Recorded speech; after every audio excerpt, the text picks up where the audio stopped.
and the transition to the probable to the actual that we directly see above the waterline. That the reality is all of that.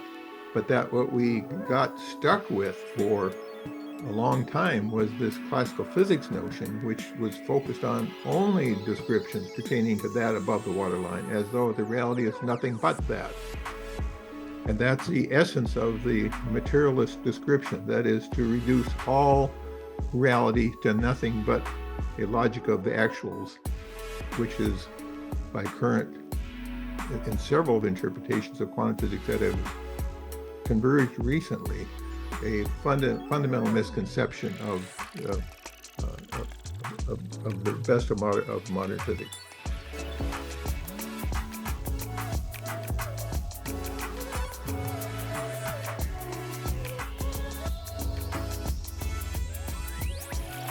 Welcome to Connecting with Coincidence. I am your host, Bernard Beitman, MD, and I like studying synchronicity, and I get to talk with all kinds of people, from mystics to physicists who are getting more mystical anyway, and trying to be able to see how meaningful coincidences work in a general sense in our reality.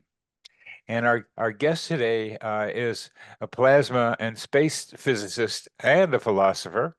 Because when you get into physics pretty deeply, you got to do philosophy, because it takes you into what's the nature of reality. And that's what Tim has been doing. Dr. Eastman's scholarly works include 3 books and over 100 research papers, encompassing research and consulting in space physics, plasma applications, space weather. He's a space guy. He's a space cadet. And education. Having realized the pervasive impact of multi-level processes and emergence in the natural world, he began to critically assess the implications of new developments in science and philosophy.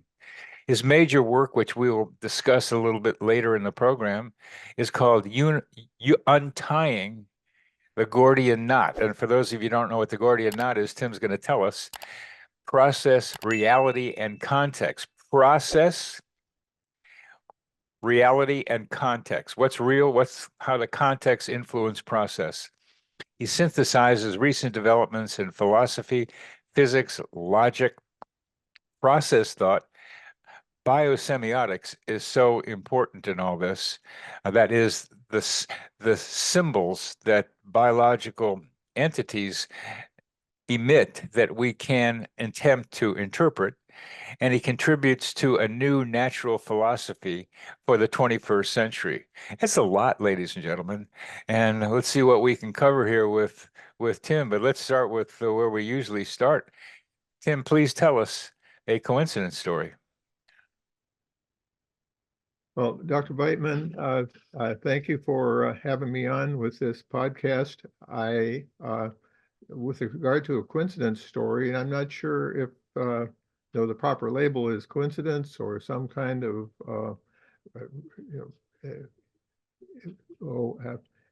remote viewing or whatever, however one might think of it.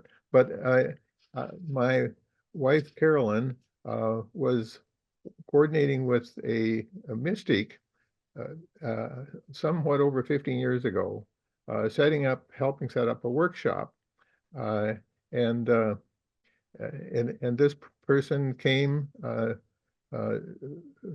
our house, and I offered to help out with serving people and so forth. I wasn't planning to become directly involved, but it ended up that I did become involved because they had an uneven number of partners for a particular procedure as part of this healing workshop. It was called a healing workshop. And so then I got paired up with a lady that I had never met before in this workshop. And as part of it, then at some point, then she was called on to then describe what, if anything, that she was seeing or viewing or feeling in as she put her hands on my shoulder and whatever.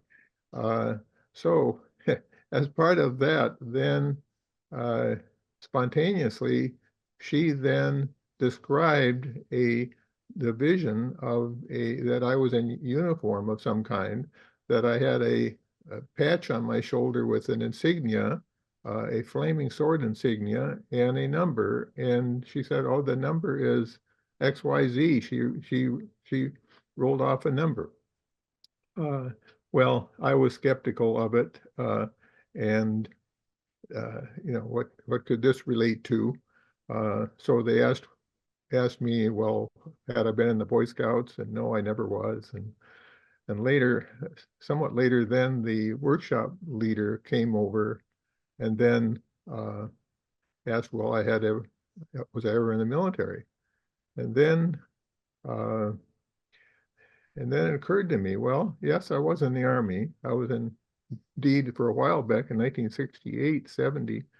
I was in U.S. Army Europe, stationed in Karlsruhe, and the the group I was part of, U.S. Army Europe, had the insignia of a flaming sword, and that seemed pretty strange. And then occurred to me, I better go up and check with my old DD-214 form upstairs in the drawer, in the file drawer. So I went upstairs, pulled out the DD-214 form, which I hadn't looked at for more than 2 decades.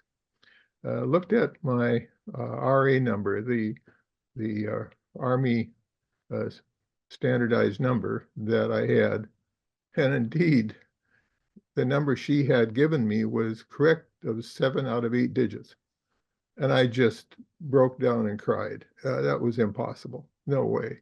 But at the same time, a certain tension, a certain long-standing, uh, say, tension I had related to being drafted out of graduate school, being thrust into the military at the time of Vietnam War period, almost going to Vietnam, but by sheer chance being sent to Karlsruhe, Germany instead of to Vietnam. Total flip of the coin. But I had unresolved, really emotional issues about that, all that episode many years ago. And that seemingly was lifted like overnight as a result of this encounter. And so I wonder, well, what was that? How did she pick that up? How was it possible? And to get 7 out of 8 digits right on that number that I had, I mean, was she reading my mind? Was it somehow embedded my thoughts, but not somehow present for 20 plus years? To me, it was just way beyond normal chance. So I had no explanation for it. I didn't have an explanation for it then, and I have some thoughts now about it, but it wasn't the immediate experience of it that really took me aback.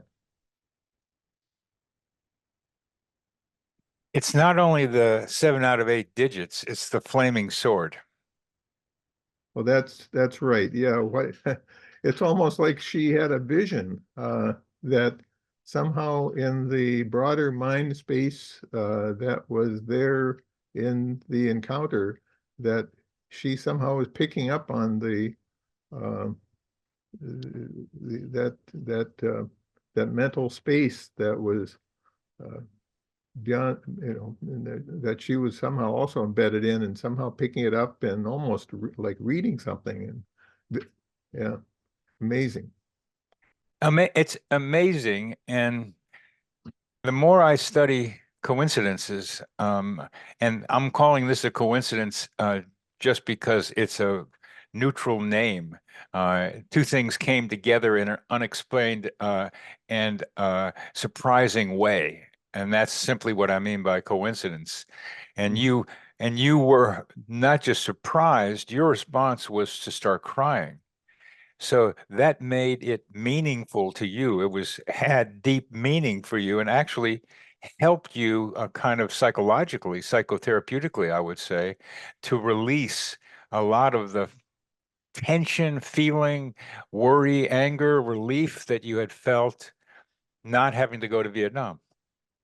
Yeah, there were tensions related to the military that I had for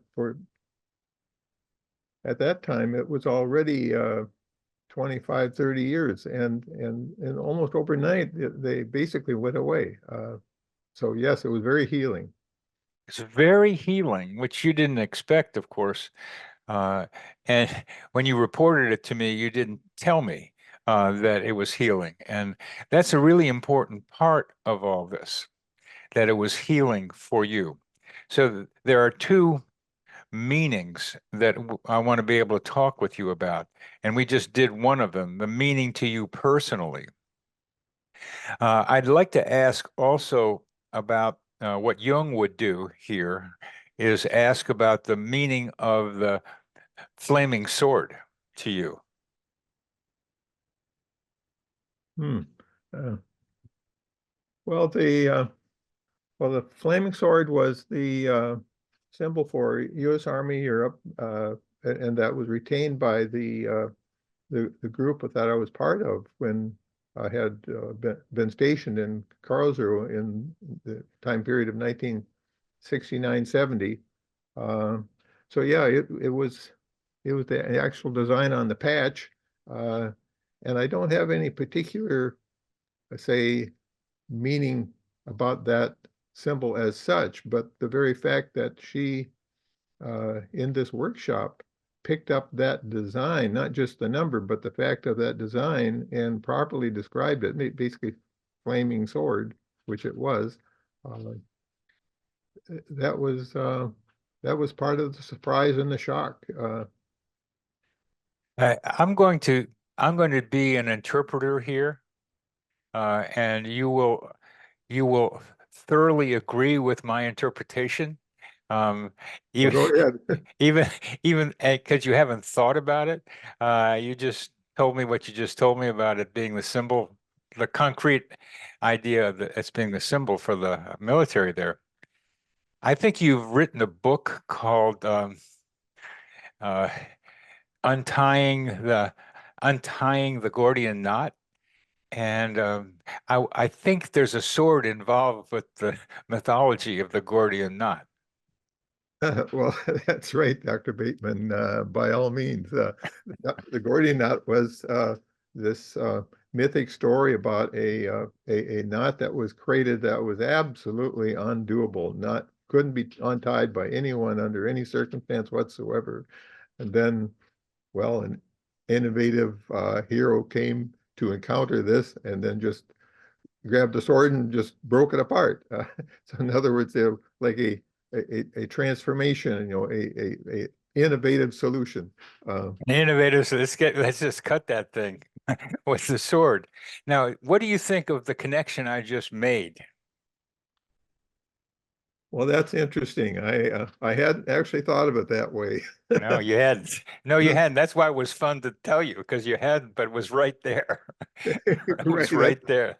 that's true. It's right there on the surface, and I looked past it again and again. Yep, yep, Good point. yep. You did. You did. So the numbers were important, 7 out of 8. But what she retained was fundamental to what you've written about, the title of your book. So there was even something more prominent. Let me call it semiotic, the symbol, just Mhm. just Yes. because I like symbols, not as much as you maybe, but I like them. So Mhm. here's a symbol that is fundamental to who you are now. Mhm. Yes, yes, a Gordian knot breaker. Yeah. Yeah, yeah. Yeah, Um, you are the guy in your mind coming across cutting that knot that materialism has gotten us knocked around into, it tied us up into. But here is we'll get I want to get to your book and your ideas, but I'm going to ask you to really think with me about how this could happen. The numbers is what got you, that you got 7 out of 8. You're kind of a numbers guy anyway, but you're also a sword guy you're a symbol with the sword. So let's talk now that we've added the sword to what she picked up from you. That's so important to you. The numbers were less important, just impressive, but the sword is so important to you now. How does this now, just let it go, Tim? How does this now make you think about how that happened with this woman? Hmm. So, well, maybe it's we get we kind of personally can get tied up in knots in different, encountering problems of all kinds of problems that we encounter during our life, and I've had my share of problems, and and there are various modes of entanglement, and the uh, I my effort with the book Untying the Gordian Knot went on for some 35 plus years that I have been thinking now and again, going detours into doing a number of papers, over 30 philosophy papers, and two other books besides that one. It was like uh, a, a runaway uh, uh, avocation, separate from my bread and butter job, which was just space physics and doing satellite data analysis and modeling. That on the side, I kept constantly going back to these fundamental philosophic questions of various types, and struggling with them. And so they represent kind of a whole sequence of knots. And one of the knots, of course, was the inherited materialist metaphysics that has come down to us over the last couple of centuries, especially inspired by the classical physics and its great success. But then how in the past century, new developments have come to play in the physical sciences and philosophy and logic and so forth that point a new direction that go beyond the assumptions of such a presumed interpretation of the nature of things. That is, there's now a serious new ways to understand things that go beyond a materialist ideology. And that's what I was trying to capture, is how to do that in a integrated manner, to point to a new natural philosophy for the 21st century.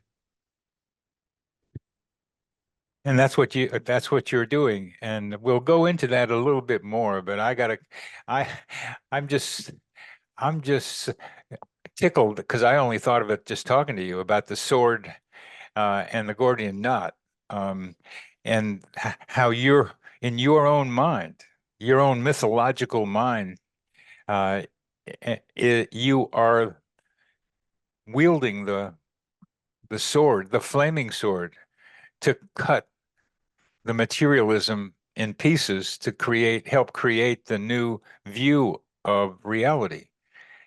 So I'm thinking now, and it's going to be hard to get you to think about this. I'm seeing because how did it happen that she not only picked up the numbers, but picked up the sword, which was much more relevant to you currently, even though it was from the past. She picked up that symbol from the army, and it was easy to see. It was there. It was a symbol of the time, but it also symbolized Tim Eastman now.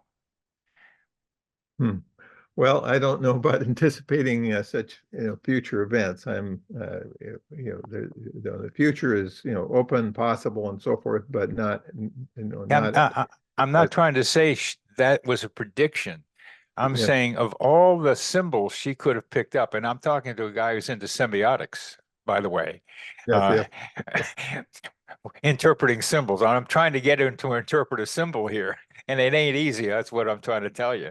Uh, there's this symbol here, Tim, and it's not about the past, it's from the past that she picked up now because it's not just from the past. It's a symbol from the past. And how do we recognize anything? We have to have seen it before, recognize, rethink. It was something that she could somehow bring up to you as a mirror of your mind in the present. Yes, yes. So let's see, there's one element here that could be relevant. That is, my specialty in science has been plasma physics. Yes. You have charged particles and fields and their interaction with the electric and their interaction with electromagnetic fields, giving rise to really a distinct state of matter. Could That you do that a little slower, please, for us slow guys out here? Okay, well, of naturally occurring states of matter, and in terms of exotic states of matter, we know that can be created artificially. You have well over a couple dozen different states of matter. But the naturally occurring states are as follows. That is, there's sort of a solid state, like the desk we have here, the solid portion of your computer in front of you, the solid state, solids, and then gases, which then can expand to fill up whatever space is available. And neutral gases is the second major state of matter that we're normally informed about. And then liquids, which then, like water, fill up their containers, but they don't expand fully to whatever, say, three-dimensional space they're in. They fill up with, they have characteristics of flow and and so each of these states of matter, solids, liquids, gases, they have their associated characteristics and are distinct. But the formalism to describe them for solid, then we have solid state physics and related fields.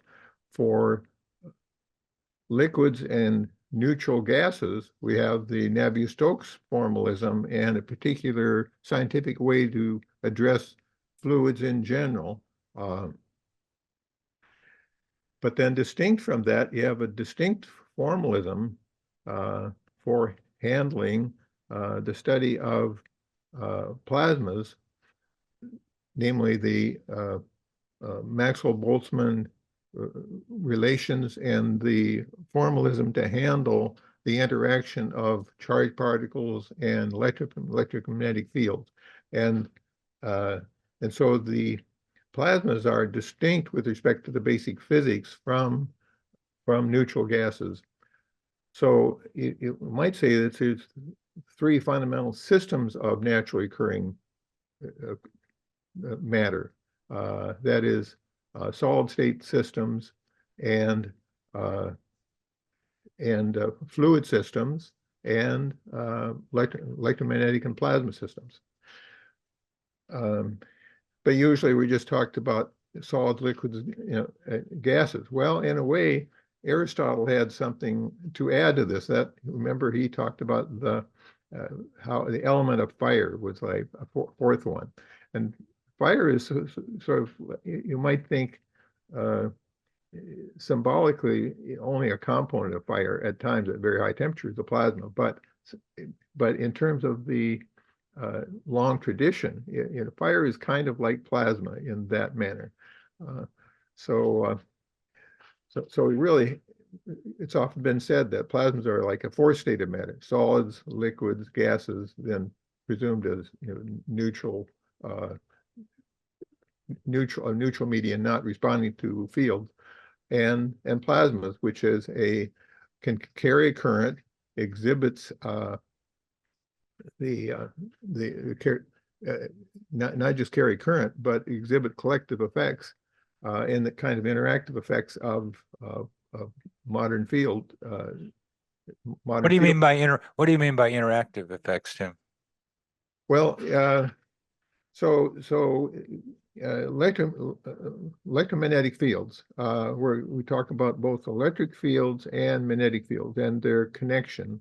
And this was first studied and tested in the 19th century by Ampere and Faraday and other great experimentalists, and then unified by a theorist, Maxwell, in the 1850s into a theory of electromagnetism.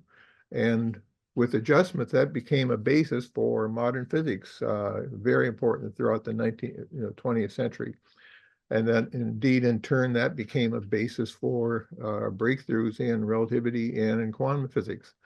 Well, how to understand the interaction of physical fields is a fundamental part of understanding the nature of the world about us, and fields are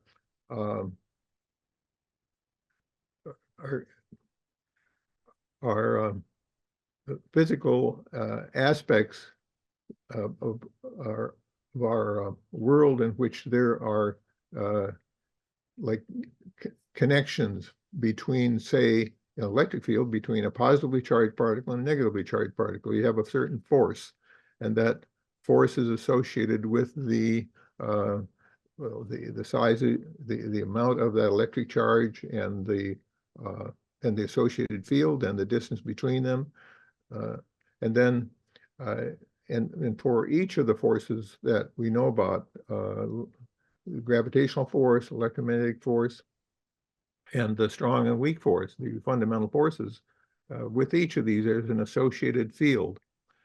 So and there are theories associated with each, describing each of these fields, and the associated fields connect things across space and time. So they're not just local. They represent connections between one place and another.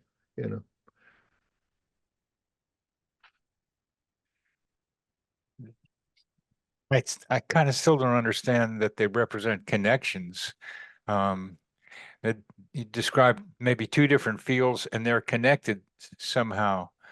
Or it's more than connection. Could you tell us a little more about that? Well, the representation, well, this, I think, gets into the issue of how do we understand the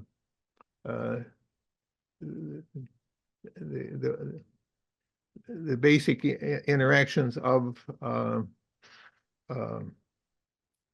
well, the basis for modern physics, not just matter in terms of fields, but in how we represent our experiments, represent the outcomes of those experiments in terms of particular measurements, measurement outcomes, and then put those into particular databases, and then identify modeling relations and quantify those modeling relations, and then eventually build up to interpreting them in terms of some deeper representation. Well, so what's evolved over time for the last 150 plus years is a succession of models of systems that have become ever more quantitative, resulting now in theory in quantum physics and modern high energy physics, which is often called particle physics, but that's kind of a misnomer because it's both particles and waves.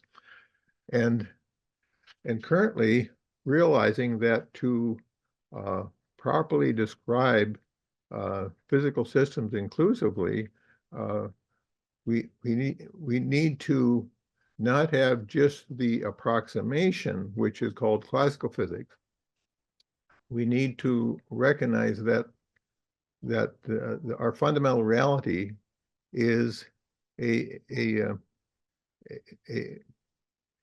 a quantum physics reality inclusively, that the succession of the models we've developed and through successive testing have revealed that what we once thought was a complete model, that is the Newtonian classical physics model that was so successful right up through the 19th century, and that continues to be very successful now for understanding or for creating new applications, that we recognize now that it's an approximation, an approximation to quantum physics, that it's indeed that it's wrong with respect to understanding atomic spectra and other specific applications, especially certain things at a very small scale. We've found that the classical physics description, Newton's laws and so forth, are very good, excellent approximations for a certain application, but they're still approximations.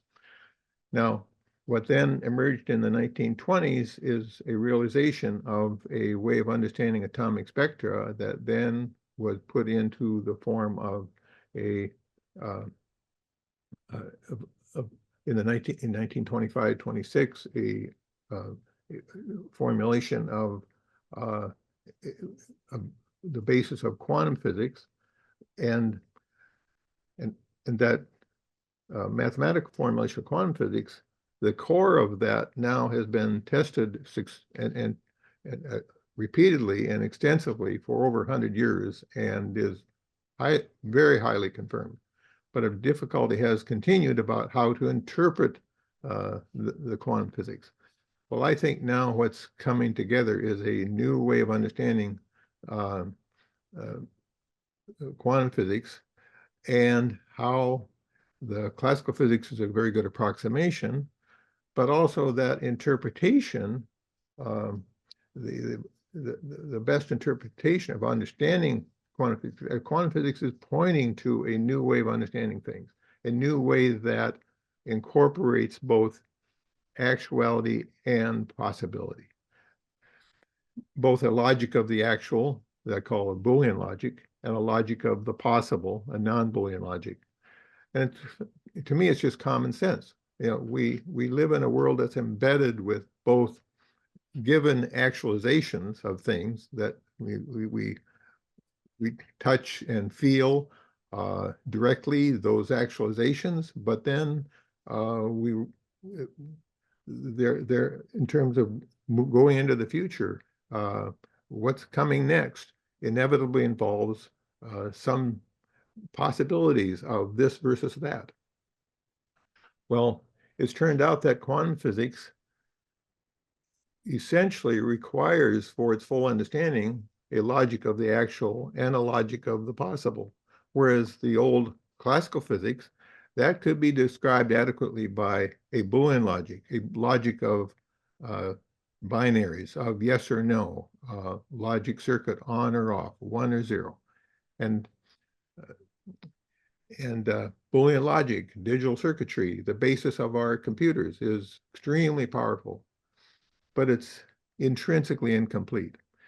And the mechanistic description assumes that everything can be collapsed to nothing but such Boolean logic, such a logic of the actuals. But now we are seeing through new results, recent results in understanding quantum physics, and some that's necessarily an incomplete description, that the real world is both the actual and the possible. And indeed, that's part of my focus in my book, Untying the Gordian Knot. How it is that the real world is not just a classical physics world, it's really a quantum world, and that it's a world of the actual and the possible, that both of them are real, that the scope of the real is broader than we are sometimes led to believe by a mechanistic materialist description of the world, which now we see as intrinsically inadequate. Wonderful. Thank you for that. I think it's, I'd like to hear, hopefully our our audience will also. What is meant by the possible? This is like my desk is an actual. What do you mean by the possible, especially the popular idea of collapsing the wave function is related, but somehow not correct, from what I understand. Well, one way to think about the possible is, well, let's see, uh, in July, my wife and I went on a wonderful trip to the Arctic regions. Of course, that's a better time to go to the Arctic regions in July than maybe midwinter when it's really cold.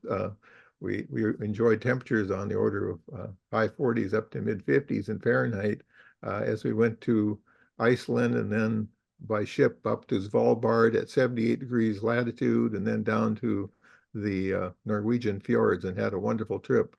But on that trip, near Svalbard, then we also saw glaciers, and then coming off the glacier were these various icebergs. Well, we didn't see really, say separate floating. These are the small icebergs coming off. But an iceberg is a good, say, metaphor for as in fact this metaphor is brought in some detail by Dr. Ruth Kastner in her book on understanding quantum land that came out in 2019. And she has a more recent book going into some detail about the physics of this and understanding quantum physics in a book she has from Cambridge Press, The Transactional Interpretation of Quantum Physics. So the metaphor is that the portion of an iceberg that's above the waterline, the one you directly see, that's, so to speak, like the world of direct actualizations of that which is actualized. And then there's a very large amount of the iceberg, 95+% of it, that's below waterline that we don't see. That's a domain of reality. The reality of the iceberg is both that above the water and below the water. The metaphor is that, well, the actualized things now in front of us is the portion of reality above the water, but the quantum physics is pointing to how there's a tremendous amount of the domain reality of possible relations. I call them potentia, that in any quantum process, in any fundamental quantum process, there's always a transition from the possible, then given constraints on measurement, constraints on the given conditions of your, say, immediate local environment or how you set your experiment up, constraints on the possible to a set of probables, a probability distribution of that then you can quantify this probability distribution. And within that distribution, you make a specific measurement. The instrument records a certain number. You can then digitize that into sets of 1 and 0s. This is the quantifying things. And then that's a particular actualized outcome. So we always have in the fundamental quantum process two transitions from the possible to the probable to the actual. And that's like, so to speak, the way in which, like a metaphor of the iceberg, that the scope, the reality of the total iceberg is both that below the waterline, the scope of the possible, and the transition to the probable to the actual that we directly see above the waterline. That the reality is all of that, but that what we got stuck with for a long time was this classical physics notion, which was focused on only descriptions pertaining to that above the waterline, as though the reality is nothing but that. And that's the essence of the materialist description, that is to reduce all reality to nothing but a logic of the actuals, which is by current, in several interpretations of quantum physics that have converged recently, a fundamental misconception of the best of modern physics. What do you That's a very good description. And going from the possible to the probable to the actual is kind of the way I think about coincidences as well, or synchronicities as well. Uh, but let's go to a more primary thing from my experience in psychiatry, uh, is that the iceberg analogy, as you describe it, some above and a lot below the waterline, Freud used to describe the conscious mind and the unconscious mind. Right. Yeah, that would be an analog for sure. Could you elaborate a little bit on how that could be analog? Well, so my my my field is not neuroscience, but I have Yeah, read something about that area. you've read a little For bit, example, yes. Ian McGilchrist has a very interesting book about the Master and Emissary. It came out in the 1990s, and more recently, a major volume uh, called The Matter with Things by Ian McGilchrist that came out in 2021. Well, uh, there is so what he called attention to is how uh, of course, there's some issue about, well, to what extent to call attention to a distinction of the right brain, left brain. But he argues that there's, various arguments for this, but that the uh, left brain is more the component of our mental processing that quantifies things, and that the right brain is one that is more qualitative, that is more holistic. So we have the one side, the left brain, that can analyze more effectively, and and presumes that things can be most effectively handled by piecemeal, one at a time, and then gradually to pull things together. But that the right brain is more holistic and can, say, take in the whole scene quickly, perhaps more effectively to respond to predators. But then the specific action to be taken then is more of a left brain thing. So they're complementary. And McGilchrist's argument is that we tend to so focus on left brain functionality and the priority of the quantifiable and the immediate local response that we've neglected how uh, the right brain has this more holistic understanding, and that also relates to how that the people that focus on the left brain description also are ones that say, well, in the mind brain problem, the mind body problem, that what we refer to as mind is, they argue, is nothing but brain states or correlations of brain states, which is really a left brain thinking way of approaching the problem. And McGilchrist argues that, well, that reducing all propositions about neuroscience and about psychological phenomena to nothing but brain states or neural correlates of such is misguided.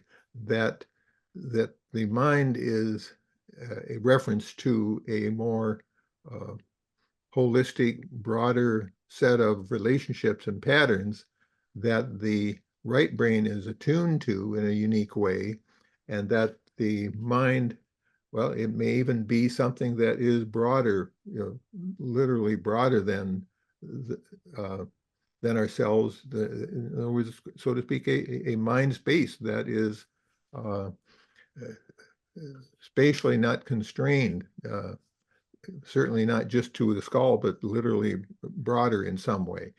And that the right brain, unique, somehow evolving over time, uniquely has developed the capability to tap into uh, the kinds of, say, potential relations and patterns and correlations that are of this broader mind space, and that the that that our brain is like a filter to that broader set of patterns, and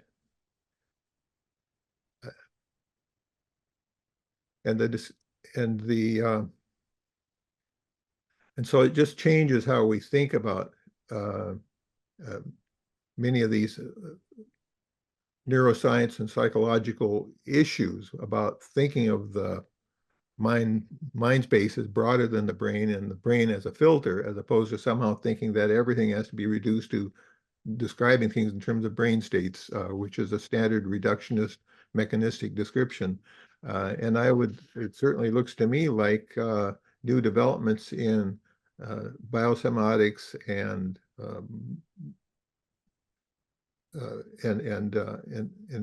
physics and biology are pointing in that direction.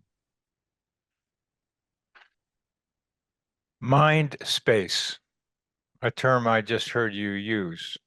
Yes, yes. I'm not sure of the proper term, but No, it's let's say that mind space more accessible from at right brain thinking, as you were trying to suggest. Um, and I come back to solid liquids and gases and plasma. And I have to kind of wonder about, is there a metaphor from plasma to mind space? well, in a way, that is plasmas are intrinsically not local. Plasmas are constituted by the sets of interactions of ion, ions and electrons, magnetic and electric fields that are interlinked over, typically over a rather substantial scale. And they literally cannot be localized. If they too localized, they simply become no longer plasma. Uh, so let's think in terms of, say, a very energetic well, in the radiation belts of planet Earth, out at about 6 Earth radii, a very typical energy of an electron is 45 kilovolts. And a 45 kilovolt electron can go from pole to pole of planet Earth in less than 1 second. Well, it's a good fraction of the speed of light. And in the propagation, there's connectedness, and the whole system is connected from the Earth's ionosphere through the intervening regions of the upper atmosphere uh, to the ring currents and the plasmasphere, to the outer boundaries of the magnetosphere. The entire system by electromagnetic fields is interconnected. If you could see planet Earth and see with plasma eyes and see its turbulent magnetotail, it's a great comet. There's a shock wave out in front called the collision. It's a collisionless bow shock. There's a long turbulent wake downstream, the magnetotail of the Earth, that goes 50 to several hundred times the Earth radius downstream. Uh, and you never see it, but we know it by direct spacecraft measurement and by various models. So it's a part of the real world. Well, it's a very low density environment. So, well, if you have a point of view of say high density world that we often live in, then you can totally ignore it. Uh, but but nevertheless it's real, and it's highly interactive, and it's interactive on very large scale and very fast. Uh, the the time scale of interaction of, say, in atmospheric processes, as you go up in altitude, the time scale is very slow for neutral collisional gas in the troposphere and at low altitude. As you go up in altitude, the time scale is decreased. And you get to the ionosphere, then the plasma effects, the interaction of the plasma effects are much faster. Uh, so so the uh, but then, of course, you're dropping the density off substantially, uh, uh, but then the interactivity is going way up. So I think, yes, so plasmas are something, a embodiment, a physical embodiment of highly interactive aspects of the natural world. A key element of a lot of people's thinking, but that synchronicity shows us, is the interactive nature of human minds, that we are much more connected psychologically, emotionally with each other than we admit. And it's almost like the same thing you just described. I call this mental atmosphere, the psychosphere, in which we communicate. We can communicate, for example, telepathically at a distance, not just what you did with your healing event, where the telepathy was, I would call it, in the same space, which is to me a different kind of telepathy and has a different explanation. But telepathy at a distance, feeling the pain of a loved one, for example, is two interactive elements, two human minds interacting with each other at a distance, perhaps instantly. We don't know how to measure that yet because it's hard to set up the experiment.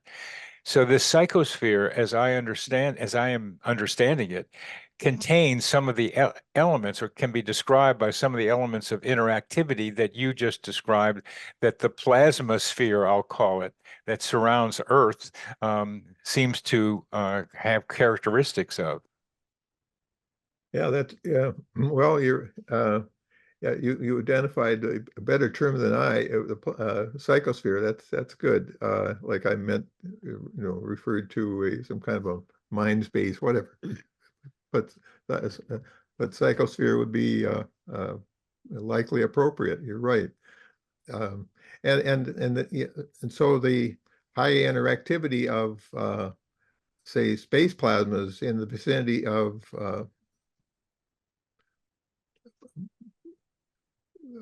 planets like planet Earth, where you have these large magnetospheres in interaction with the solar wind as it flows by at supersonic speeds of some 200 to 800 kilometers per second, and it's setting up this interaction. And you got the fast interaction between components of those vast systems. That's like a metaphor for the interactivity that well, perhaps in some way is happening in the psychosphere. I know I've read about the way in which if you're staring at someone systematically, like in a stadium, and you stare systematically at someone, and then they likely uh, somehow realize it and turn around, and that there's been studies of that. I understand that it's a real phenomena. Uh, and so how does one understand that? Well, it's something about your psychosphere that we have yet to really understand.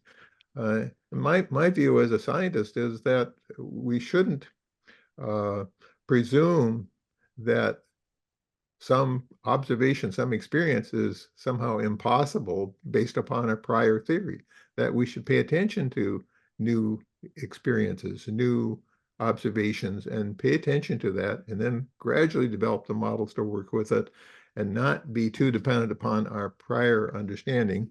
Uh, and as part of a basic methodology of the scientific method. But Oh yeah, that's why sometimes we're that's sometimes scientists can get so caught up with being so sure about their established theory. For example, that's what happened with classical physics. By the end of the 19th century, it was so well tested, so firmly, whatever, that scientists were absolutely sure that this was the final theory. Uh, and then they began uh, ignoring basic data and observations that were in conflict with it.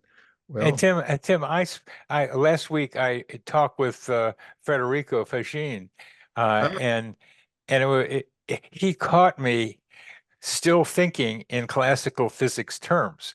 It was very subtle, but maybe he didn't even catch me. I caught me from what he said, that I have this embedded in my mind that that's the right way to do things.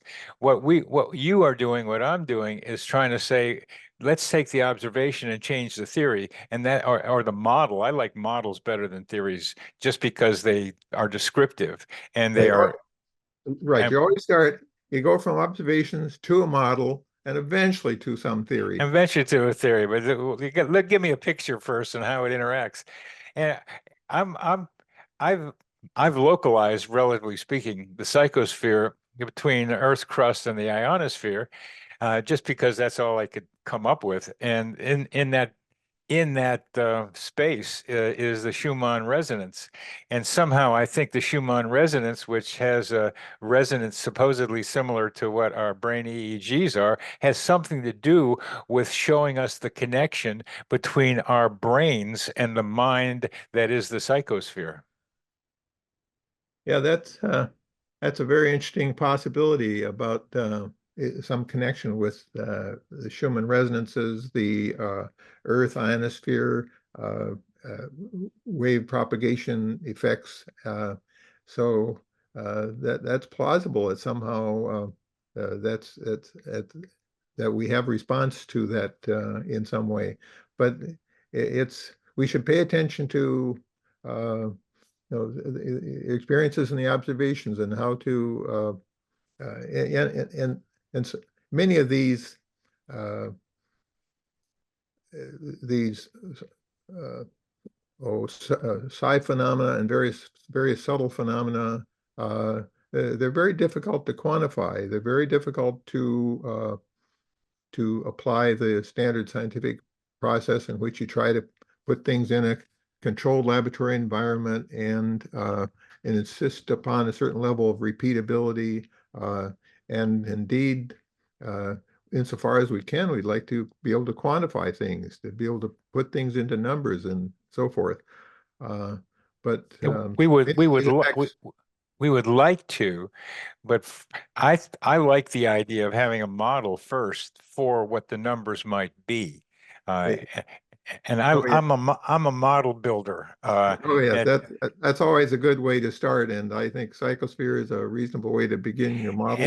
and then connected to the plasma sphere, I'll call it, that surrounds Earth, and with the tail and the thing in the front, and although something to do with the solar winds, I don't know how that affects it, but just starting with the metaphor, and I don't think it's a metaphor anymore after talking to you, of the plasma being a description for how that mind space or the psychosphere operates.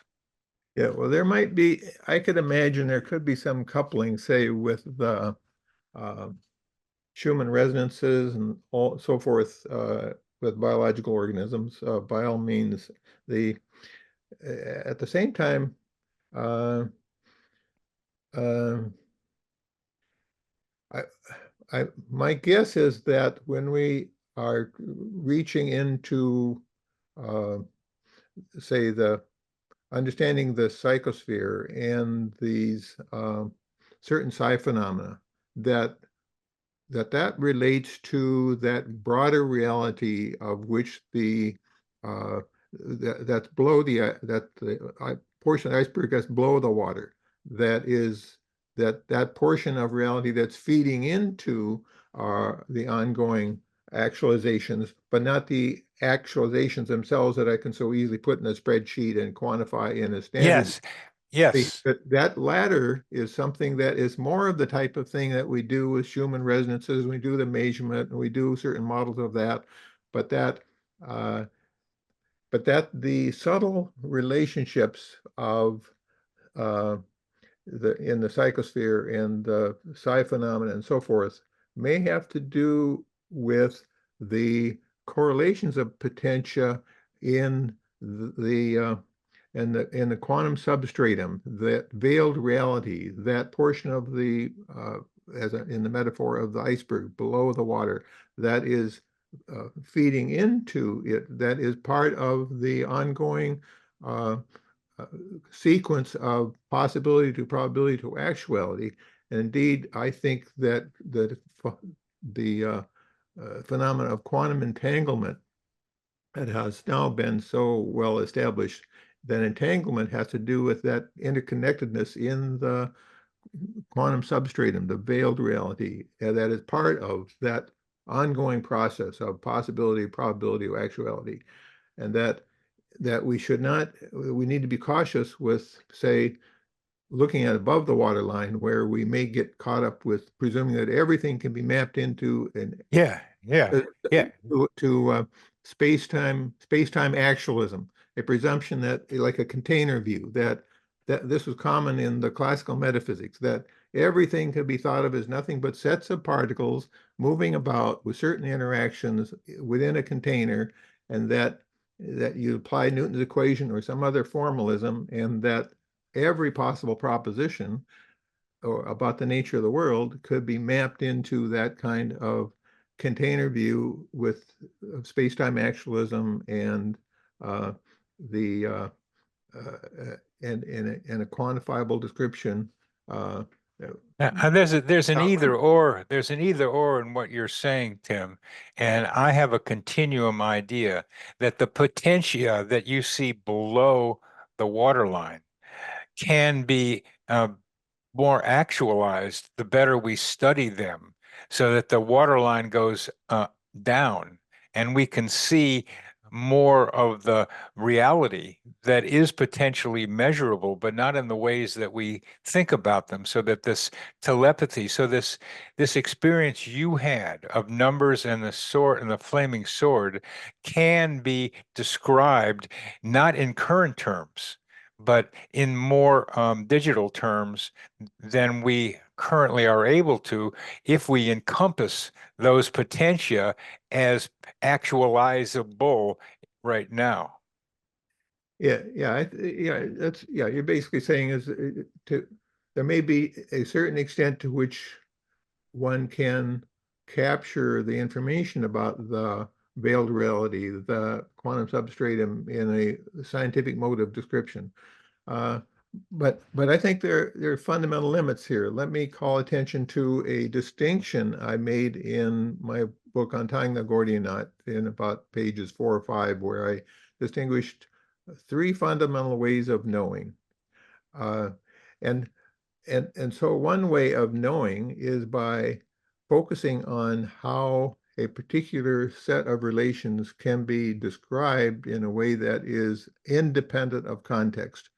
Indeed, that's kind of a goal of our scientific representation, where we try to get to models and ultimately to a quantified mathematical description of, say, a theory like Newton's equation that can apply on planet Earth or on Mars or Andromeda or anywhere. So the description, the theory, is independent of context, context independent. That's the way of numbers. That's a particular, like a way of knowing, a methodology.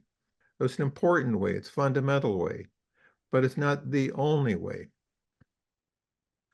Another way of knowing, I would argue, is focused on context, emphasizing context.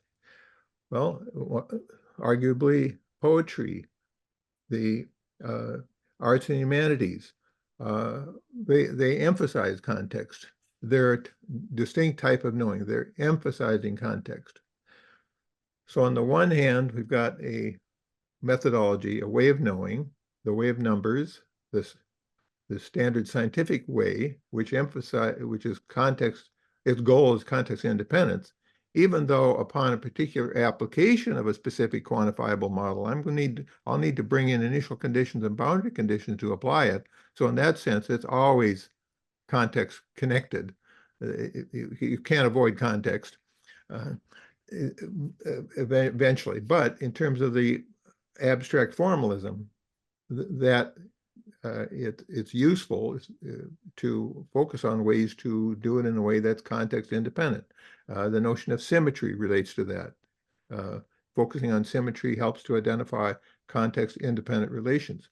But it turns out that fundamentally, ultimately, there's always asymmetry. You have to have both asymmetry and asymmetry. And so this goes along with, well, there's always the quantitative and the qualitative. There's always both the context and context independence and context dependence. Well, then in my way describing ways of knowing, I argued that, so we have the context independence, the way of numbers. Secondly, a focus on context, the way of signs, the way of semiotics, the way of arts and humanities and poetry. And then necessarily, I think I've read arguments, I think they're quite persuasive to this effect, that is necessarily a third way of knowing, that is ultimate context, existence, and the fundamental givens of the world, such that that puts all of this in a yet broader, radically inclusive framing. So the three ways of knowing, the way of numbers, the scientific mode, context independence, emphasis on context, the second way of knowing, the way of signs, and the third being the way of the spiritual dimension, ultimate context. Could you elaborate on ultimate context, please? So I had a logician friend, George Shields, who passed away, unfortunately, about a year and a half ago. But we were working on a paper together, a philosophy paper, on triads as primal. And so we went into looking at logic, fundamental logic, and that was his specialty, but also comparisons with fundamental results in logic and not just logic, but also mathematics and physics and various applications, and argued that in every case, there's a way of recognizing that that you not only have dyadic relations, a given input, then an output, but for every possible way of thinking about input output, there's always a context. And and this is arguably the case throughout all of science and all of human understandings about the nature of things, without limit. That is that dyadic description is always incomplete, and yet our typical, say, mechanistic Newtonian description, its metaphysics, presupposes that you can always map any relation whatsoever into a dyad of a given input-output and a quantifiable description that I can reduce it to nothing but sets of numbers, a Boolean logic. But now we're finding out in quantum physics that the fundamental logic needed is both a Boolean and a non-Boolean logic, both unitary and non-unitary. Both, and that you can't reduce everything to simply input-output. It has to be always an input-output context, a triadic relations, that triads are primal, and that there's a grounding for this, and then to avoid philosophically an infinite iteration of this kind of argument, you need to have a base in existence. And there's some interesting, classic write-ups about such arguments. One of them is by I'm trying to.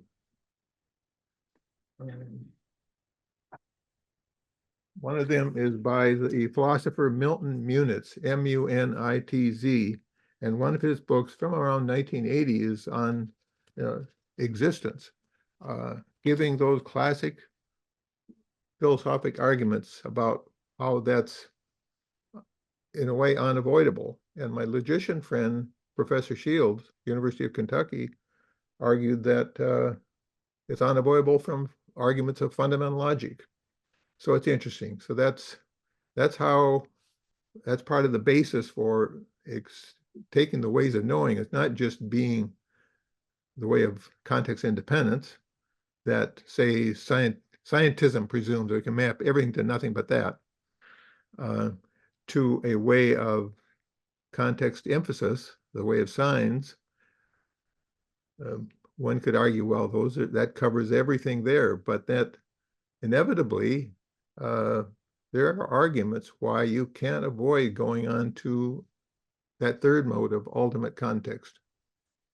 And the ultimate context is triadic. That's both Boolean input-output in a context, and you can't get away from that. Let's see. yeah, all uh, yeah. So the claim that triads are primal, that you can't avoid that inevitably there is uh, a triad of input-output context that affirms the ways of knowing not just context independent, but a way of context as essential. So that affirms you got those two ways of knowing.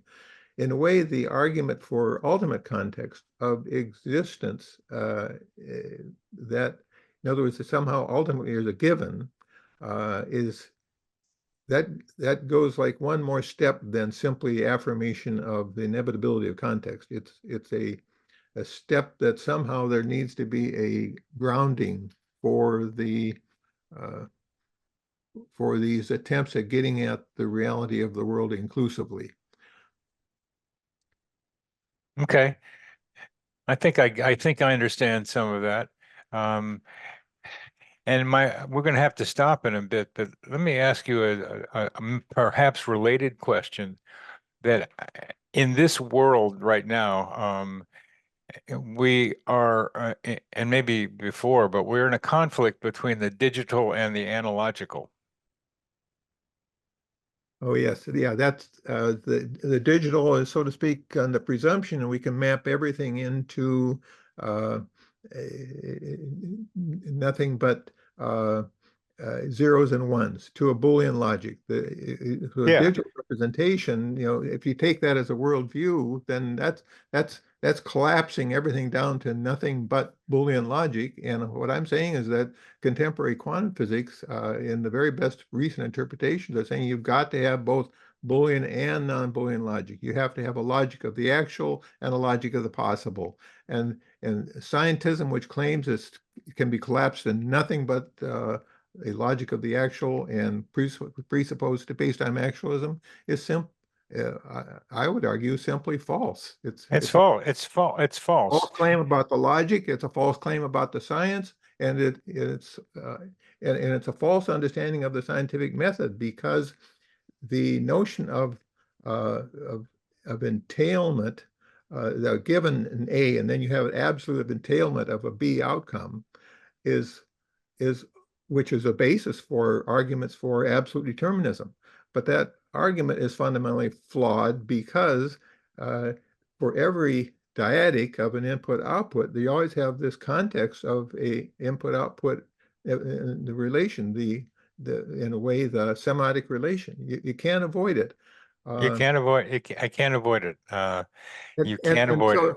so and you see, so the very core of what's been the classic argument for absolute determinism is fundamentally flawed on the basis of fundamental logic.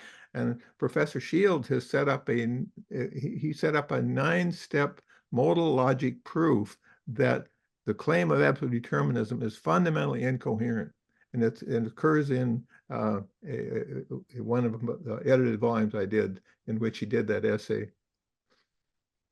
So Well, it's Tim, we've come to over the end of this. We've gone longer than I usually do, uh, because I wanted to hear more about how you had to say, and I hope some of our audience is still with us as we went on about this. But I think that we've ended here, almost where we began, because you in your last comments were wielding the flaming sword. yes, yeah. Well, thank you for that insight from your great psychological experience. Most interesting. Thank you. You're welcome, and thank you for helping me think about plasma. And I don't mean what I put in my body with blood without the cells. I mean the plasma that could be, for me, an analogical representation of the psychosphere and that mind space that you're talking about. So thank you for being on the show with me, Tim, and it's been great to know you this way. Yes, very welcome. Thank you, Dr. Brightman. You're welcome. This psychosphere is our mental atmosphere, like a hologram of cosmic consciousness.